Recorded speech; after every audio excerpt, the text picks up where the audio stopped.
आज Dubai cricket stadium मध्ये रंगणार भारत विरुद्ध पाकिस्तान हाय व्होल्टेज सामन्याचा थरार थोड्याच वेळात होणार नाणेफेक।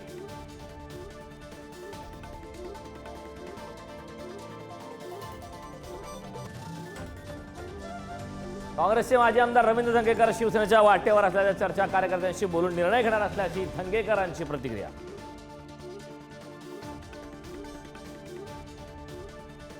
नाशिकच्या काठेगल्ली सह द्वारका परिसरात जमाबंदीचे आदेश 5 पेक्षा जास्त लोकांना एकत्र येण्यास मनाई। दर्गा अतिक्रमण कारवाईच्या पार्श्वभूमीवर आदेश। वनमंत्री गणेश नाईक उद्या शिंदेंच्या बालेकिल्ल्यात जनता दरबार घेणार। नागरिकांच्या विविध समस्या समजून घेण्यासाठी जनतेशी थेट संवाद साधणार। बुलढाणा केस गळतीवरून ठाकरेंच्या शिवसेनेचा नवा आरोप। सेलेनियम युक्त असलेला गहू सरकारने जप्त करावा। केस गळती प्रकरणाला सरकार गांभीर्याने घेत नाही, ठाकरेंच्या शिवसेनेचा जयश्री शेळकेंचा आरोप। संभाजीनगरमध्ये गायीच्या दूध खरेदीत 2 रुपयांनी वाढ।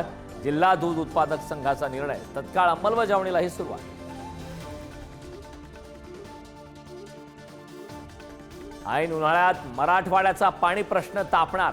समन्यायी कायद्यानुसारच पाणी हवे, मराठवाड्याला पाणी परिषदेचा निर्धार। जायकवाडीवर सतत अन्याय, पाणी परिषदेसमोर।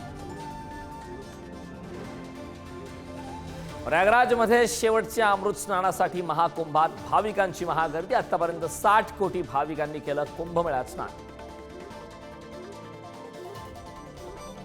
दख्खनचा राजा ज्योतिबाची खेटे यात्रा सुरू। 5 रविवारी 5 खेटे घातले जातात। राज्याच्या अनेक भागातून भाविक दाखल।